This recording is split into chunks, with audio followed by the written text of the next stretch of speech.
లోతుగా స్టడీ చేస్తాము. అన్ని చెరువులకు జరిగినటువంటి కబ్జాలను వివరించడం జరిగింది. కొద్దిసేపటి క్రితమే హైడ్రా కమిషనర్గా ఉన్నటువంటి రంగనాథ్ గారు కూడా ఇక్కడ పరిస్థితిని సమీక్షించారు. అతి త్వరలోనే ఈ నల్ల చెరువు కూడా విముక్తి రాబోతా ఉంది.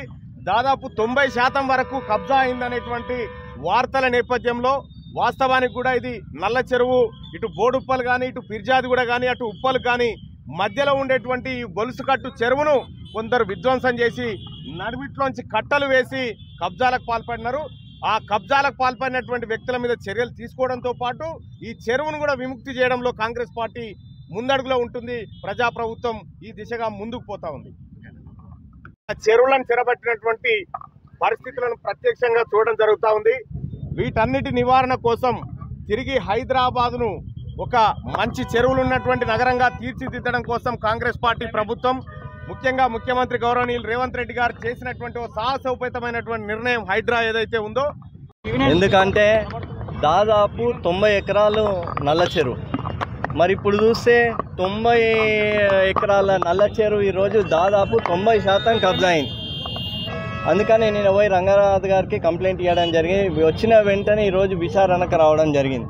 అంటే 2014 నుంచి ఏదైతే బీఆర్ఎస్ ప్రభుత్వం ఉందో, బీఆర్ఎస్ ప్రభుత్వం వచ్చినప్పటి నుంచి ఇక్కడ బీఆర్ఎస్ నాయకులు ఒక టెంపుల్ కట్టారు. ఇక్కడ కట్టి ఆ టెంపుల్ కింద దాదాపు 8 ఎకరాలు అక్కడ కబ్జా చేశారు. ఎక్కడ దొరికితే అక్కడ ఈరోజు మొత్తం నల్ల చెరువుని కబ్జా చేశారు. ఈ విషయం మన రంగనాథ్ గారికి కంప్లైంట్ ఇవ్వడం జరిగింది. ముఖ్యంగా కాంగ్రెస్ ప్రభుత్వం వచ్చినాక హైడ్రా కమిషనర్ని ఈరోజు ఏర్పాటు చేయడం జరిగింది. ముఖ్యమంత్రి గారు ఎక్కడైతే గ్రేటర్ హైదరాబాద్లో హైడ్రా పరిధిలో పార్క్ స్థలాలే కానివ్వండి, ఏవైతే గొలుసుకట్టు చెరువులు ఉన్నాయో ఇవన్నీ కాపాడాలని ఈరోజు నిర్ణయించడం జరిగింది. మా తొందరలోనే నల్ల చెరువు గతంలో ఏ విధంగా అయితే 90 ఎకరాలు ఉండేనో ఆ విధంగానే మొత్తం కూడా మా చెరువుని అట్లా ఉంచాలని మేము నిన్న కంప్లైంట్ ఇవ్వడం జరిగింది.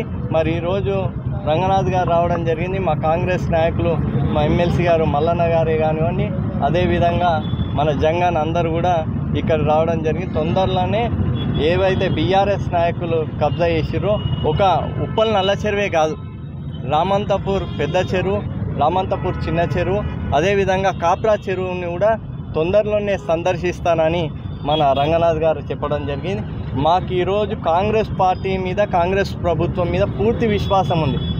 ఎందుకంటే గతంలో ఈ బీఆర్ఎస్ నాయకులు రాబందుల్లాగా పార్కులు, చెరువులు కబ్జా పెట్టిర్రు.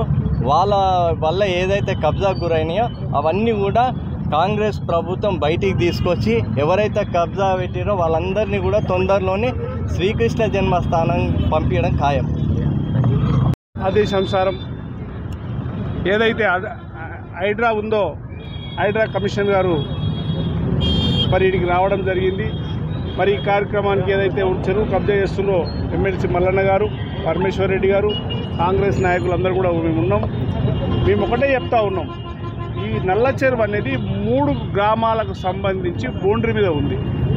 ఇక్కడ పిర్జాదిగూడ, అక్కడ బోడుప్పల్, అక్కడ ఉప్పల్, ఈ మూడింటిని ఆసరాగా తీసుకొని 82 ఎకరాల భూమి ఉన్నటువంటి చెరువును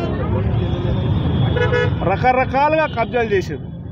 అవన్నీ కబ్జాలు తీసి ఎవరైతే కబ్జా పెట్టిరో వాళ్ళ మీద కఠిన చర్యలు తీసుకొని ఈ చెరువులో ఉన్నటువంటి 83 ఎకరాల భూమిని కాపాడమని చెప్పి మేము డిమాండ్ చేస్తూ ఉన్నాం. ఉదయం నుంచి నిన్ననే మా పరమేశ్వర్ రెడ్డి గారు ఒక కాంప్లైంట్ ఇచ్చిండు. దాని ప్రకారం ఆఫీసర్లందరూ కూడా, సంబంధిత అధికారులందరూ కూడా వీరికి రావడం జరిగింది. ఖచ్చితంగా మా ప్రభుత్వం చేసి చూపిస్తుందని చెప్పి తెలియజేస్తాం.